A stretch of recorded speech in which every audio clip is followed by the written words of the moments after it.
کیا سمن زبیر کی بیوی کو گھر میں رہنے دے گی؟ اور کیا اسلم اصغر کو پاکیزہ کے ساتھ کھڑا ہونے سے روک پائے گا؟ یہ سب دیکھنے کو ملنے والا ہے اس ڈرامے کے آنے والے ایپیسوڈز میں، جس کا نام ہے ایک اور پاکیزہ۔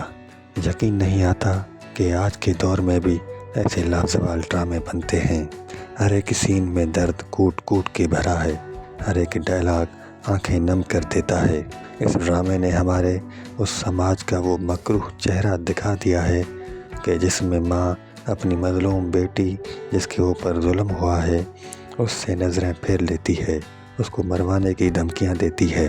باپ خودکشی کرنے کی کوشش کرتا ہے، وہ بھی اس لیے نہیں کہ اس کی بیٹی کے ساتھ ظلم ہوا ہے، اس لیے کہ وہ ظالم کے خلاف کیس کیوں کر رہی ہے۔ اور بھائی کے لیے تو اس کی بہن جیسے مر گئی ہے، وہ اس کا نام بھی لینا پسند نہیں کرتا۔ مجھے تو یہ خوف ہونے لگا ہے لوگ اس ڈرامے کے رائٹر کو بھی سعادت حسن منٹو کے ساتھ قطار میں نہ کھڑا کر دیں، کیونکہ سب سے پہلے انہوں نے ہی تو اس معاشرے کو آئینہ دکھانے کی ہمت کی تھی۔ پھر لوگوں نے ان کے ساتھ کیسا سلوک کیا، یہ بھی تاریخ کا حصہ بن کر رہ گیا ہے۔ جس کہانی کے اوپر یہ ڈرامہ بنایا گیا ہے، ایسی کہانیاں تو اس سوسائٹی میں روز جنم لیتی ہیں، جن میں سے کچھ اخباروں اور نیوز چینلوں میں جگہ بھی بنا لیتی ہیں اور پھر کچھ دنوں کے بعد پرانی خبر بن کر مر جاتی ہیں، کیونکہ تب تک کوئی نیا واقعہ رونما ہو چکا ہوتا ہے۔ اور ہم بھی ایسے واقعات کو سن کر، پڑھ کر اور دیکھ کر عادی ہو چکے ہیں۔ اب ہم لوگوں کے لیے یہ چیزیں نارمل بن چکی ہیں، اور جب ایسی چیزیں نارمل بن جائیں نا تو پھر ایسی سوسائٹیوں کے سدھرنے کے امکانات ختم ہو جاتے ہیں۔ خیر، واپس آتے ہیں ڈرامے کی طرف۔ تو بھائی پاکیزہ نے بڑی ہمت دکھائی ہے، نہیں تو ایسی سچویشن میں تو کتنی لڑکیاں خودکشی کر لیتی ہیں۔ یہاں پاکیزہ کے ساتھ نہ اس کی ماں کھڑی ہے، نہ باپ اور نہ بھائی، اور ایک وقت میں تو فراز اس کا شوہر بھی بھاگ گیا تھا، لیکن یہ پھر بھی کھڑی تھی کہ نہیں، مجھے اس یاسین کے خلاف ہر حال میں کیس کرنا ہے، جس نے میری زندگی، میری عزت اور میرے کیریئر کو تباہ و برباد کر دیا، اور اب سکون سے شادی کر کے مزے کر رہا ہے جیسے اس نے کچھ کیا ہی نہیں تھا۔ اور اب بلا کر اس کا بھائی جو پہلے اس کے سخت خلاف تھا، اب وہ بھی اس کے ساتھ کھڑا ہو گیا ہے۔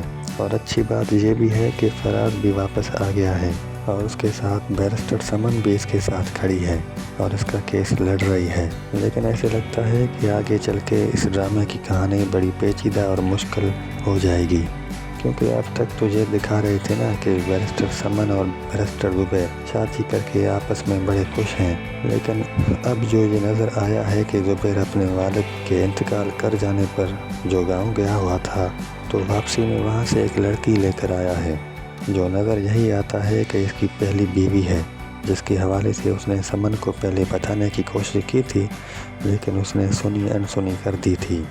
تو اب جب کہ سمن کو پتہ چل گیا ہے تو پھر یہاں سے زبیر اور سمن کے تعلقات خراب ہونا شروع ہو جائیں گے، اور یہ بھی ہو سکتا ہے کہ آگے چل کے زبیر یاسین کا کیس لڑے اور پھر سمن اور زبیر عدالت میں ایک دوسرے کے آمنے سامنے آ جائیں گے، اور وہاں پہ ایک ایسی سچویشن کریٹ ہو جائے گی کہ ایک طرف پاکیزہ ہوگی کہ جس کو انصاف دلانے کے لیے بیرسٹر سمن لڑ رہی ہوں گی، تو دوسری طرف یاسین ہوگا کہ جس کو بچانے کے لیے بیرسٹر زبیر اس کا کیس لڑ رہا ہوگا۔ اور زبیر کا کیس جیتنے کے حوالے سے ریکارڈ پہلے ہی بہت اچھا ہے، اور جہاں پہ سمن اور زبیر کی محبت اور شادی کا بھی ایک امتحان شروع ہو جائے گا، اور وہ اس ڈرامے کا ایک پیک ٹائم ہوگا۔ پھر اس موڑ پہ ہم دیکھیں گے کہ رائٹر اس ساری سچویشن کو کیسے ہینڈل کرتا ہے۔ تو جی، دل تھام کے بیٹھیے، یہ ڈرامہ ابھی ایک ایسے آتش فشاں پہاڑ کی طرح کھڑا ہے کہ جس کے اندر لاوا پک رہا ہے، اور جب یہ لاوا پھٹے گا تب وہ لوگ بھی آ جائیں گے دیکھنے کے لیے جو ابھی ایسے فالتو ڈرامے دیکھنے میں مگن ہیں کہ جن میں نہ کہانی ہے، نہ سر ہے اور نہ پیر۔